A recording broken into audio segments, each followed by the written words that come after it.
starting off, we've got the legendary in the Squadrons community here. We've got Avenger One on the podcast. Could you give us a little bit of background on yourself? Welcome Welcome to Uplink. Legendary, eh? Legendary. I've reached legend status in 2 months. Background on myself. Well, oh boy. I don't like talking about myself that much because I guess, sometimes it feels a bit like an ego trip, but I guess I'll kind of talk about in this sense where I come from in the gaming sense, right? I came from a game called EVE Online many years ago, right? For some of the people out there who've played EVE Online, there's a pretty, I guess you could say, famous trailer that they threw me in because I was pretty energetic and excited about playing that game, to put it bluntly, right? The trailer was called This Is Eve, and I used to run a group called Bombers Bar way back in the day. And that took me like 7 years of my life to play that game, and I enjoyed every minute of it. I then went from there to a game called Star Citizen, where I became one of the most prominent dogfighters in the game for almost 4 years. Wow. I led a group. Yeah, I went by the handle called Templar One. It was a different time. I was a younger guy. I had a lot of energy, and it was one of the first. Star Citizen was one of those first 6 degrees of freedom space combat fighter games, right? Where you needed to control your thrust, your pitch, your yaw, your roll, and your lateral axis, including your strafes, up, down, left, and right. So you needed pedals and 2 joysticks to control. Right, to control the ship. Now, some guys in that community went as far as using track IR to gimbal their weapons while they were flying. So, Star Citizen has many things right and wrong with it. But when I was playing it as a competitive dogfighter, I made quite a name for myself in that. And then from there, I decided to leave. Kind of meandered around, played games like DayZ and like everybody else, all the other standard titles, and then I heard rumors that there was this X-Wing versus TIE Fighter game, that there was this something coming out of the woodwork, and my buddy texted me. He's like, hey, you heard this thing called Maverick? I'm like, what's Maverick? And he's like, it's this new Star Wars game. I'm like, oh, okay. Well, who makes it? EA. I'm like, oh, okay. Okay, right? But then I was like, okay, wait a minute. Let's think about this, right? I had started playing Battlefront 2 at the time, and I hadn't touched Battlefront 2 because of all the drama and issues with the game for many years. But time kept marching on, like everything does, and the game seemed to really be picking itself up. The Clone Wars was introduced. Mm-hmm. They got rid of microtransactions, and, Star Wars Jedi Fallen Order had come out. And boy, was that a good game, right? Oh, yeah. So good. Right. I wasn't personally that big into it because I'm not a huge single-player kind of game guy, and I wasn't a big fan of Dark Souls. But I really liked that they had come up with a game that was a single-player, story-focused game around a character, around... and the story was good. I did go to YouTube and I kind of watched the 6.5 hour kind of condensed, story version of the game to kind of see what it was all about. I did the same thing for games like God of War because I don't have a PlayStation, I have a computer, right? Mm-hmm. And then that eventually led me to Squadrons because as soon as I heard rumors about a game even that was kind of like X-Wing versus TIE Fighter, I couldn't sleep that night. I was like, I can't believe this. You know what I mean? This is really happening, right? So that, I guess, he kind of brings this, that's where I came from, and eventually it has led me here. Growing up, I always loved the Rogue Squadron games. Those were my jam. And then going into Battlefront 2015, loved Starfighter Assault. Going into Battlefront 2, really enjoyed that as well. And where your name started hopping up was when the Creator Clash, when people would get paired up against you, and we'd have to who is this guy? I don't think I ever got paired up against you, but I know Rogue got paired up against you and Lore Star for sure, and demolished them. We've got this new game coming out where we've got the Star Wars Squadrons is one of the biggest separations from what you'd expect EA to do. Like, it's not a super broad, large game. It's very specific, niche-based. What were your thoughts when Squadrons came out? My gut feeling, I think, was kind of set in stone before it had even come out, right? And the reason I say that is because I had been hearing rumors that, you know, the game was going to be like TIE Fighter, you know, X-Men vs. TIE Fighter. It was going to be like those old kind of, you know, only in the cockpit, you know, you are the pilot, you know. And for me, it was like, oh, they've got it because they've got the foundation so strong, right? Mm-hmm. When the game like came out day one, it was just a confirmation of what I had already been like, oh, absolutely, this is what I've been waiting for. I feel like my whole life, you know what I mean? Like, I've been a Star Wars fan, you know, like I think everybody who probably listens to the podcast and yourself as well, you know, when I was young, I used to watch on the VHS tapes, you know, and over and over and over again, right? Like, you know, we all can quote the movie in 10 ways, you know what I mean? Like, you know, like the X-Wings and the TIE Fighters. But as I got older and as I served in the military and after my tour in Afghanistan, I started to like the Empire. You know, it was more like as a joke, as a meme, kind of like, oh, the Empire, right? But, you know, in times in Afghanistan, you know, guys would paint little, you know, they'd have, like, some guys would take stencils and they'd paint the Imperial symbol on the side of the trucks, or they'd paint the Decepticon symbols on the side of the trucks and stuff like that. And then I got older, and you know, and it's just, you know, the Empire seems so proper and prim and disciplined, and I was just like, I like the aesthetic and I like the ships, and you know, sometimes it's fun to pretend to be the bad guy, you know what I mean? So, you know, and I really, really, really liked playing X-Men vs. TIE Fighter, you know, way back in those days, right?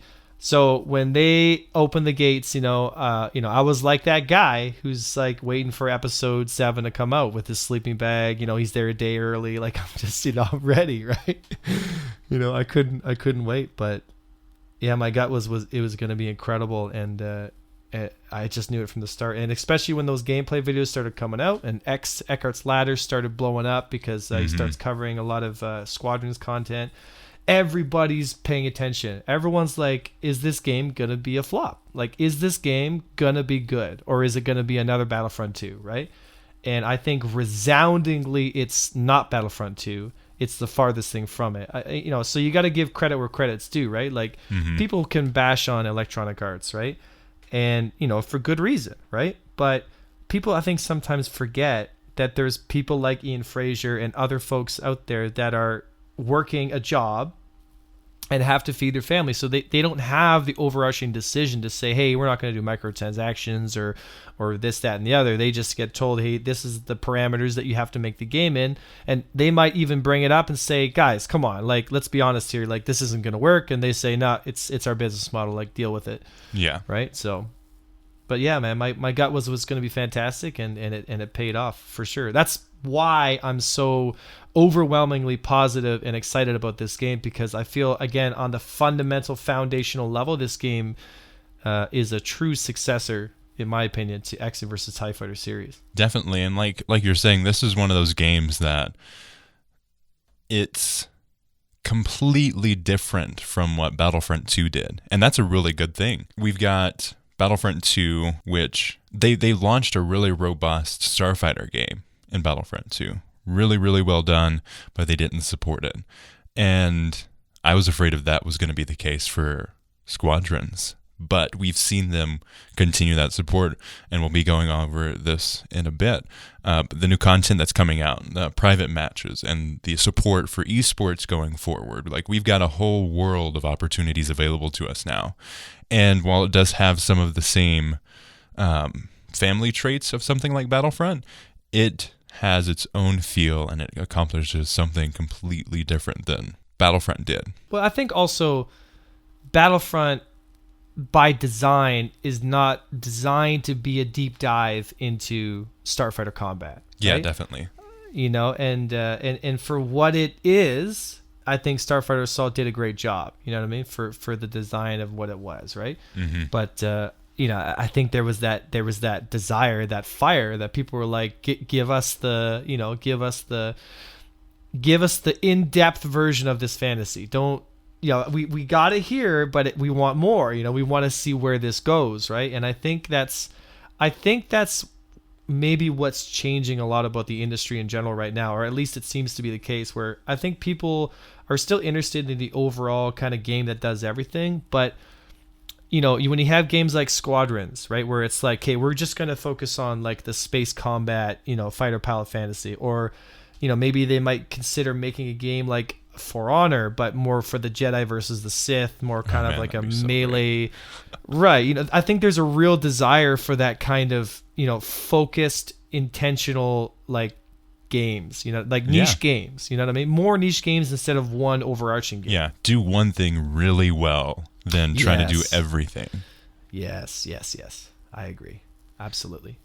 So now let's go into some of today, as we're recording this, is the launch of the first wave of new content for Squadrons. We got the map Foster Havens, which was the introductory map for the campaign. And have you gotten to play with it any bit? I have. We did a few dogfights on the new map, and I was excited. First of all, it's a gorgeous looking map. It is a beautiful backdrop against this blazing, big red giant sun. And for all my, astrophysics nerds out there, we can clearly tell it's a red giant. At least my gut says. But it's this, in reality, you'd never be able to be that close to red giant. It would burn you up, right? But it's nice to look at. But the giant, like, rock face, and then there's this this kind of shanty town almost in the middle of the galaxy. I think it's just gorgeous, and the fact that we can fly around it and shoot each other down is just like it's just perfect. You know what I mean? There's really no else to put it. What are your thoughts of the way it affects gameplay? Well, I think it's not too much different from what we currently have anyway, right? We have places like the Xavian Abyss, right, which really force you into a funnel. You've got Yavin, which is basically, essentially an atmospheric map because it has a level plane, quote unquote, the red gas, and then nothing else around it, right? So each map, I think, adds something interesting to the game, and I think this map is really no different in that sense, where it's like here's your game, game environment to play in. There are places that you can dip and dodge and try to lose your tailor, or to kind of string yourself out, or give yourself more time if you've got stuff to fly behind. But I think mostly it's just gorgeous. Like, it's just visually it's very appealing. A few times some of the guys in my squadron I had to tell you, like, hey, pay attention. They're just like, I'm looking at the rocks. It's just That's amazing. Continuing on some of the stuff that got added. So this is just the little preview. It says the following bug fixes, changes, and addition come in update 3.0. Bolded are some highlights we think the community will be most interested in. For full details on the new content added and what's coming next, check out the pilot briefing on our holiday supply drops. I am so happy that they are continuing the support of this game. Like, thank you, Motive, for seeing the want. I'm so pumped for the B-Wing coming up. That's going to be fun. I'm excited to see people's minds explode from the gyro stabilization. Oh, yeah. But let's talk about the updating thing for a second, because I'm very interested in the future of this game. They have said very clearly that they have no plans. That doesn't mean that they're saying we're not going to support it. They're saying, I think, here's what my gut tells me. My gut says this was a passion project from a select few of individuals that said, look, we love Star Wars and we miss these old games like X-Men vs. TIE Fighter. Let us build a prototype and then pitch it and say we can do this, because, again, if you have goodwill and your fans are happy, they will buy your products, right? Yep. Any good business knows that in order to sustain yourself long term, you need to please your fan base, right? So if you've got to make a few games that are kind of quote unquote low budget, but everybody loves them, then make a few games. Right? Yeah. And I think, again, with the success of like Jedi Fallen Order, where, the industry a few years ago was saying, oh, the world doesn't want single player games. And then God of War comes out, Cyberpunk's coming out, like all these incredible titles come out and they just clean house, you know what I mean? And the budget gets blown up. They make a lot of money and it's good because everyone gets paid, everyone's happy, everyone gets what they want. That's in a perfect world. I don't think Outperforming people have any expectations. right. I don't think anybody really has a problem giving up their money if the product is worth it. You know what I mean? So Yep. I think it's in a weird kind of way. I think the product that they have currently given us is almost too good, and we're looking for ways to give them more money. Like, you know what I mean? Where it's like, oh my God, I would love nothing more than to wake up and to have an official post to say, like, we're planning on 1 year of content for Squadrons, and then we'll see where it goes from there. You know what I mean? And if they can, you know, sell X amount of copies or whatever, or we're going to add, you know, skins or whatever, then we'll add more content. We'll add more ships. We'll add more maps. We'll do whatever, right? And the beautiful part about this game is I don't think it's going to require a lot of people and a lot of budget to like really improve on the game / add to it. You know what I mean? I don't think it's going to require a team of hundreds of people. I think it's going to require like 20, 30 people, you know, a bunch of artists and some programmers, and just to chip away at it, you know, and add, you know, like the TIE Defender and the beaming. You know, every 5 or 6 months, they've added 2 more ships, or they've added, you know, another map, or they've added, you know, all that stuff. And if the community is healthy, like how it's starting to grow now, and people are starting to pay attention, and competitions are starting to spring up, and, you know, people eyes are going to the game, then I think it's very, very, very likely that EA will have a good enough excuse to say, all right, fine. We'll spend, if we sell another 100,000 copies, then you'll get you another ship or whatever. You know what I mean? So I believe it was announced that they projected around 3 million copies for that, and I think with that projection, they were like, no, this isn't a live service. We aren't planning on bringing more content. And then they saw how well the community liked the game, and we're like, hey, let's do some stuff for the community. So I definitely think with the success that Squadrons has had so far, obviously we don't know the financials quite clearly, but it's pretty clear that it did at least somewhat well for them to be like, okay, we're going to put some work in here to bring 2 new ships. That map that was in the campaign, we're going to bring that over and optimize it for fleet battles and dogfights. So I definitely see them being like, hey, we've got community support here. And if that community support continues, which I have a good feeling that it will, with the support of Operation Ace and Star Wars Legions and all of the awesome esports events coming up, the addition of private matches is going to change the landscape of things. And I am so pumped to see that. And like you said, I would love, love, love to wake up one morning and be like, hey, right? 1 year of content. It'd be like the reverse of Battlefront, because Battlefront pitched continuing service, and this one launches like not a continuing service. It'd just be a good flip of the coin. I agree.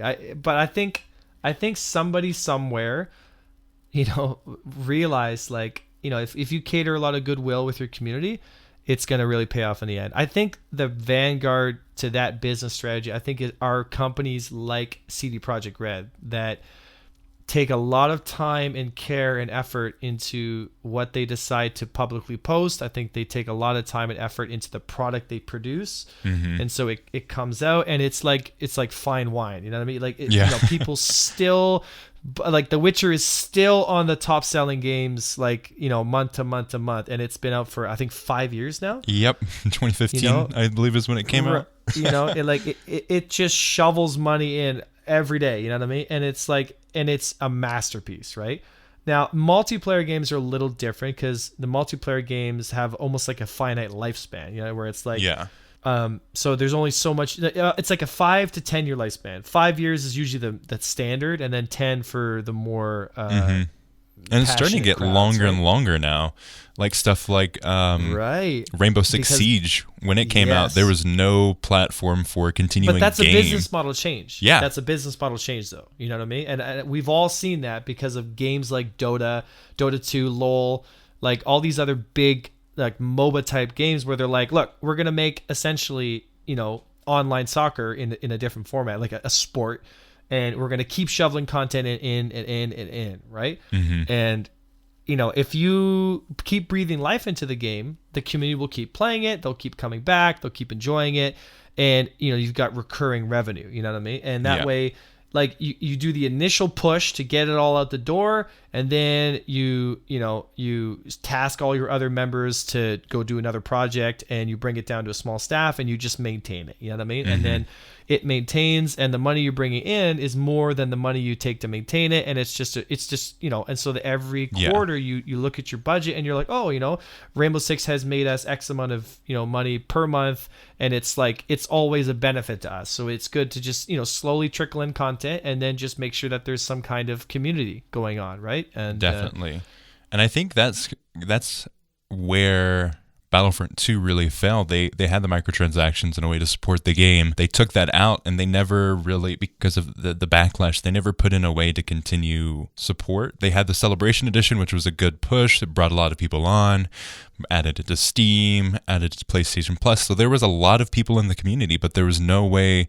to continue to get money from them because of the loot box controversy. Like if it was set up in a way where you had to pay for customizations and not actual star cards, I think that would have been really successful.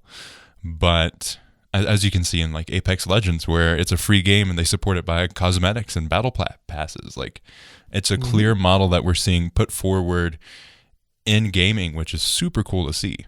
Because games, I think at this point, are a game that was released 5 years ago is hard. It's hard to tell quality wise the difference between a game sent out 5 years ago or now. Like games are becoming so beautiful and graphically intensive, and like Call of Duty, for example, right? Like 10 years ago, you could see a difference. Like it's clearly a 10-year-old Call of Duty, but 5 years ago, it still looks really sharp, right? So at this point, people aren't like it used to be. You bought a game, and then a year later, it would look so different, like from the first game to the second game, because technology had pushed it farther, and there's just so many more pixels, and the game looks so much better. It's just like, oh my god, how can you not get it, right? Yeah. But it's getting to the point now where the games look pretty no matter what. So really, it's down to the content, and I think what businesses are finally starting to come around to is like, why are we making new products every year when we can just make one good product and support it, and then just keep the community in it and make money, right? That's why the whole gaming as a service thing. But the execution for gaming as a service was done poorly, and it left a really bad taste in a lot of people's mouths, right? Because people got greedy, right? People liked seeing a game that sold 100 million units or something ridiculous. We sold 20 million units or something crazy, and they're like, oh man, great. But again, years down the road, like nobody's playing it and there's nothing going on. But if you support a game, it sells 1 million copies, and then next year it sells 100,000, and then 200,000, and then another 100,000, and then every month it's selling 50,000 more. By the time you come back, you've now spent, a third of how much it would cost to build, let's say, 5 Call of Duty full titles in a row. You got to pay all those people to do that, right? Or just make one game and have a smaller staff keep it updated and support it, and it just recurringly makes that money. You know what I mean? Yeah. And games like Destiny tried this model. A lot of big companies tried this model, but they forgot. They got greedy. They forgot, oh wait, if I change the game itself, people don't like sitting down, getting into a game, and feeling like they're at a disadvantage. That nobody likes that feeling, right? And that's what ultimately I think murdered Battlefront 2 and other games like Destiny. Maybe not Destiny at this point, but other large titles that you spend $10 and get the extra jump distance. It's just like but you know what I mean? Yeah, definitely. Yep, the gaming landscape is changing very rapidly, and that was a concern that we had when Squadrons launched. Is like, how is a game, like they said it many times, they're trying to make a game like a game came out in the 90s, and it's like, is that going to work financially? Is it going to work as a community? And we saw a drop off in players start in Squadrons as we got into this. We're in the second month now, so we're seeing that level out of players in the community. And I think we're going to see another surge with this update. We're seeing another surge in December when we get private matches. That's how the cadence usually works in a multiplayer game in 2020 and onwards. I think the biggest player base jump has yet to happen, and I think that biggest player base jump is going to happen in a year. And so hear me out. So Squadrons is a hard game. it's a beautiful game, and it's Star Wars, so that gets people in the door.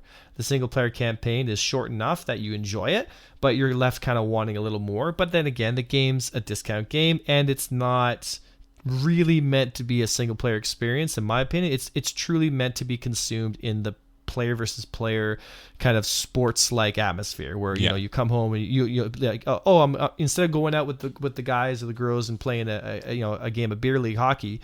I'm Canadian, so I use that reference, but instead we sit down and you know what I mean? Hey guy. So then we sit down and we play games on the computer instead of doing other stuff. That's, I think a common thing for most people our generation or younger, right? And it's going to be increasingly, especially with virtual reality and stuff, it's just, it's a whole nother animal, right?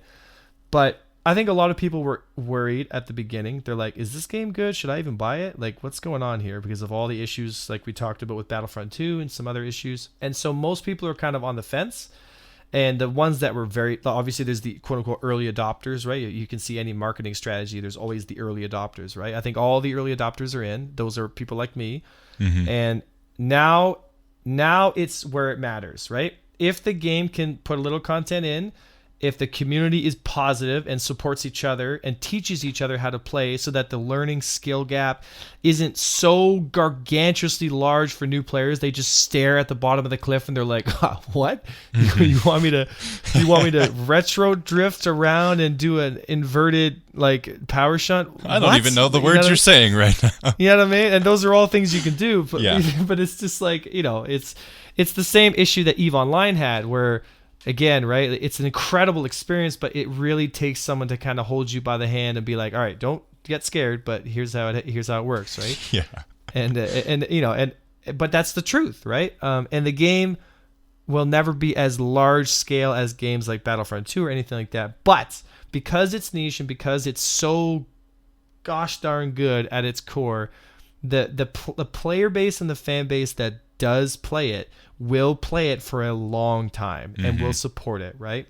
Now, I will buy skins, absolutely, because I love the game so much. And I will always tell my friends, guys, you got to play the game. At least buy it and play it like for like 10 hours, like something. Just give it a shot. For God's sake, it's $17. Like, come on, man. Like, really? So, it's, to me, the largest player base is yet to jump in. And that is a player base that is slowly accumulated through time and positivity and people talking about the game, being like, guys, you got to play this, man. This game is good. Like, you're really missing out here. That's how like me telling you or you telling me like, hey man, I played this game, you got to try it. It has so much more weight than going to YouTube and clicking on a trailer and being like, what the, because we just get bombarded in today's world with just constant marketing. And most of the time you look at it, you're like, I don't care. Like, just whatever, you know what I mean? But when my buddy sits down and says, bro, you played The Witcher? And I go, yeah. He says, guys, Cyberpunk.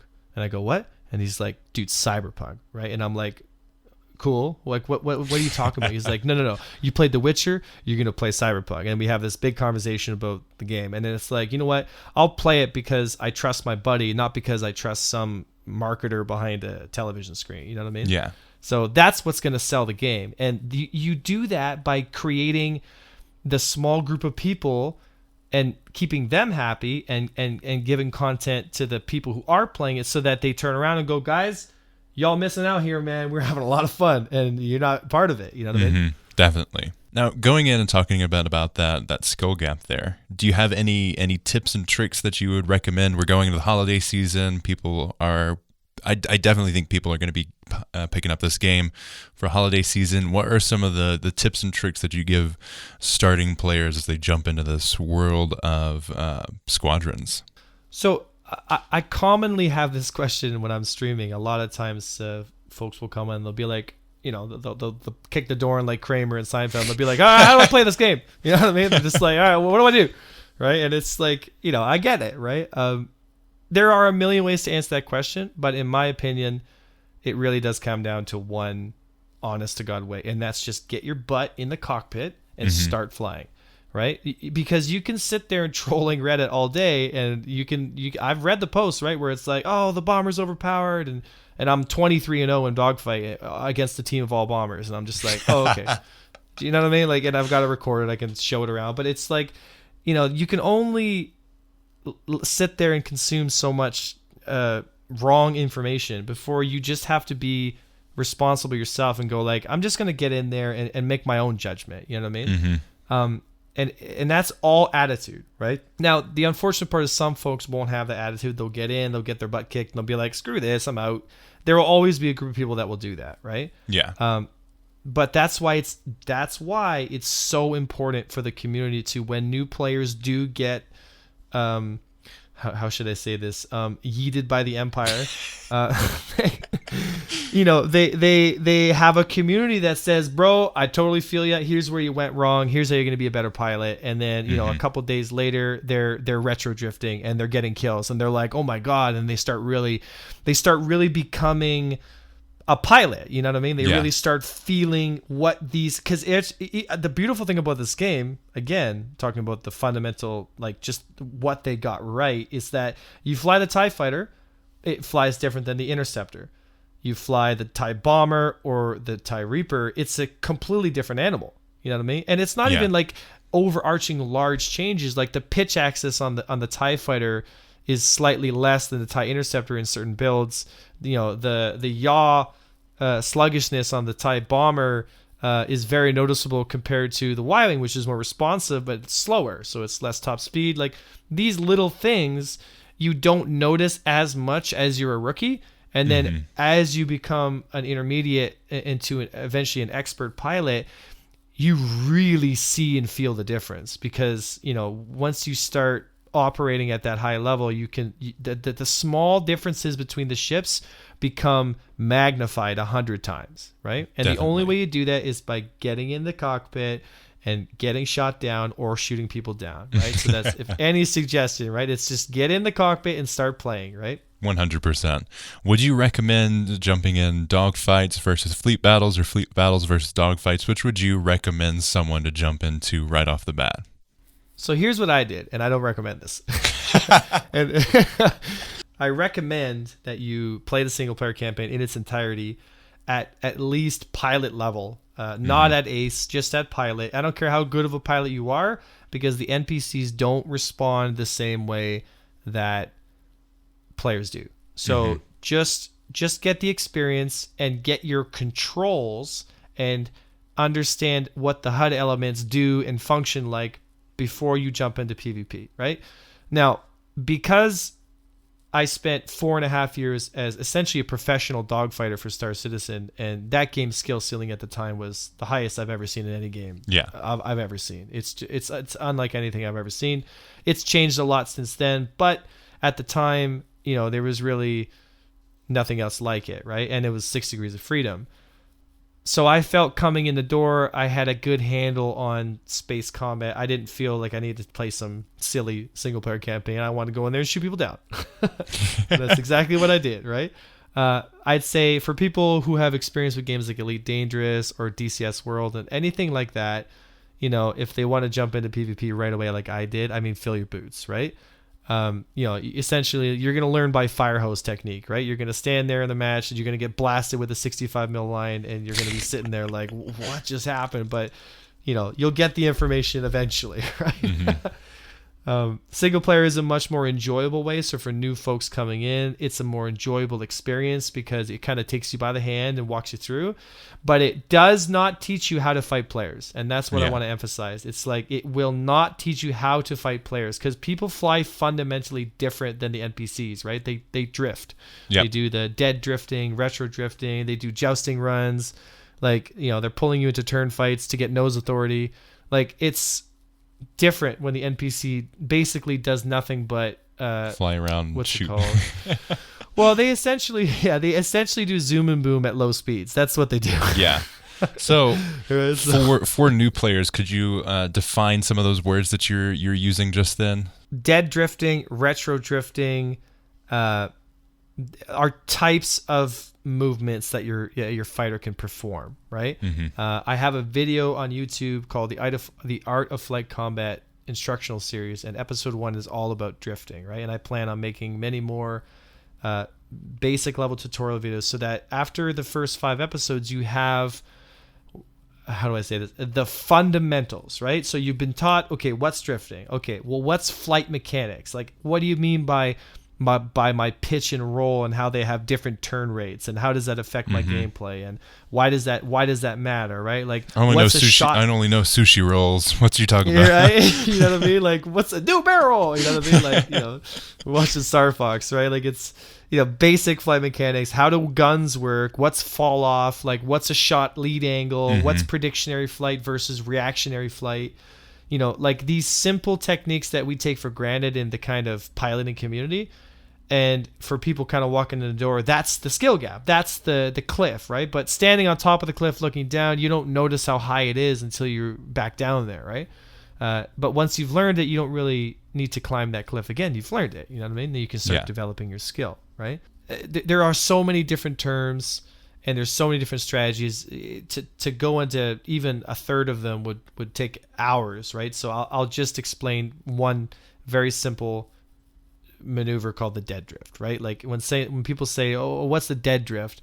You're essentially uncoupling your movement vector, right? So to put it in layman's terms, the direction your spaceship is moving, right? The nose of your ship is going to independently move against that. So if anybody's seen Battlestar Galactica, there's a scene where the Vipers are facing towards the target they're shooting at, but they're moving laterally across the surface of the ship, because in space there's no resistance, right? So introducing a dead drift in Squadrons is Squadrons kind of rides the line between space combat and more atmospheric dogfighting, which is what the game is designed for.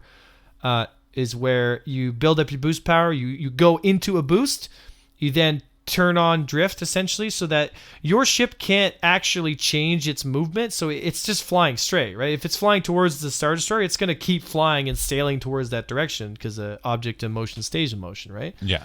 But the nose can now independently move anywhere it wants to go, right? So what you can do is you can set your angle, or set your lead angle, right? Or your glide angle. Set your glide angle, engage your boost, start to drift, and then shoot the side of a capital ship as you strafe it. And then once you've done your drift, you can engage back your boost engines and off you go, right?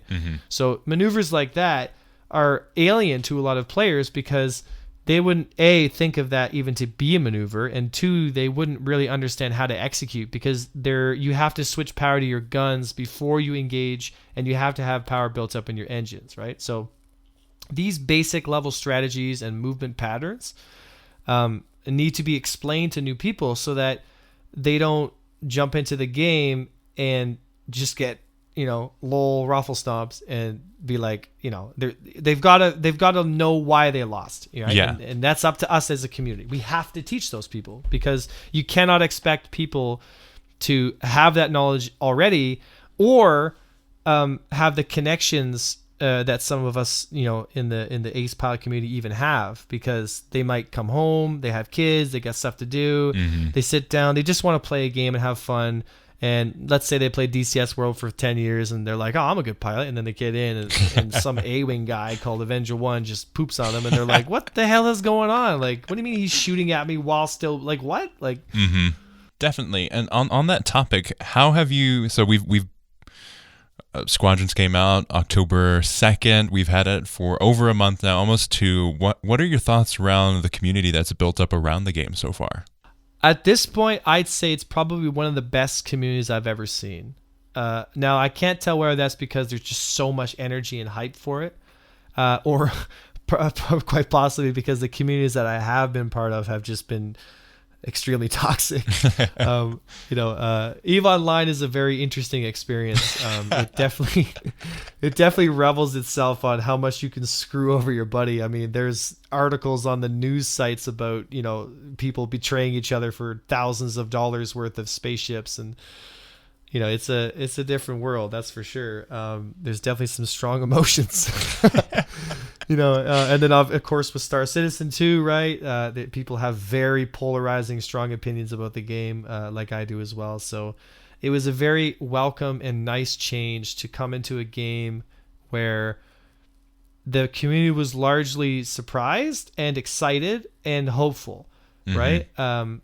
Hopeful is the best word I'd say, where people are full of energy. They're excited to play the game. They love what they like. They enjoy what they have. They really enjoy what the game is at the current time. But everybody's like, oh, please, please, please let this not go, unnoticed. Like, please Senpai notice me. Like, please put more content in. Like, like we really would love to see that, right? And it's nice to be around those people. It really is. Like, I really don't have anything negative to say about the community, because we're doing a great job putting our foot forward and trying the best we can.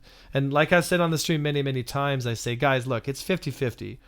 50% of the responsibility falls on the developers to listen to the community and see, okay, where are we going wrong here? What can we fix? What can we develop better? What ships are the people really wanting to play?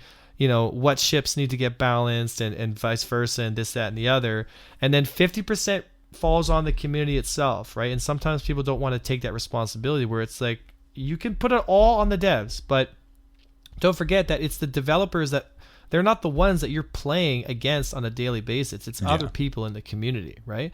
And so if you, like, let's take for example here, if you signed on and played a game and you won or lost a match regardless of what happened, and all you get is text from people from the enemy team, and it's just really negative, hateful, spiteful trash, right?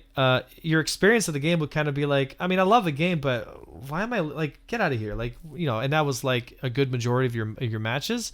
They would leave a sour taste in your mouth, and you would find a reason to just not play it. You know what I mean? Yeah, definitely. But if it's the other way around, and that's why I'm really enjoying the community so far, is where we have a match, people are having fun, even though some teams are completely outclassed by others, they're coming at it with a good attitude, and they're like, all right, we know we're not going to win against X, Y, or Z team because they're just a bunch of sweaties and they want to win tournaments, and I get it, you know what I mean? Mm-hmm. But at least we can have some fun, work on our own flight styles, work on our own development strategies, and have some fun. And then after the match, guys come into the chat and say, hey man, good game, I had fun, I got you there, I got you a dogfight. Oh, yeah. I shot you down. So it's like, that's what you want to promote. Like, people who do that, you want to say, like, you know what, man, like, that's what I want to see more of, right? Like clans like AOD clan who come in, they have such a good attitude about stuff, and they're a great team, man. They're so good, right? It's just that when they fight teams like Aces 5 or Deathwatch or RMT, these teams are, in my view, are professional teams. Like, they play, like, I play 10 hours a day because it's also my job. Like, I also stream professionally, right? So yeah, it's my career to be good at the game. I don't expect someone who's got, kids at home, they've got to watch Frozen for the 6th time tonight. For all my dads out there, you know what I'm talking about. Like, to sit down and only have an hour and a half to play with their friends and their kids or whatever, to be able to go toe to toe in a game that really depends on your skill against guys like me. So it's up to us as the very active Ace community to be like, all right, guys, this is what we've learned from 1,600 hours of flight. We're going to condense it down so that you don't have to spend that time to know this stuff. We're just going to give it to you. And then it'll make them better pilots, right? Mm-hmm. And that, it's like skill mining, you know what I mean? Like strategies that we've proven effective in Aces, we're just going to give it to the community and be like, if you can execute this strategy, you're going to win games, you know what I mean? And that's the positivity the community needs and is looking for. And that's what's going to keep the game alive, which is going to keep people's eyes on it, which is going to keep copies rolling in, which is going to keep content rolling in. 100%. I couldn't agree with you more. And this community is such a great area. I feel people who play these really niche games are really accepting. That's what I've been really enjoying, is stuff like with the Crater Clash and Operation Ace. Like, the camaraderie there has been such an absolute blast. Like, oh my gosh, I got you in that last match we played was super close, and then that next one you completely demolished us, or vice versa.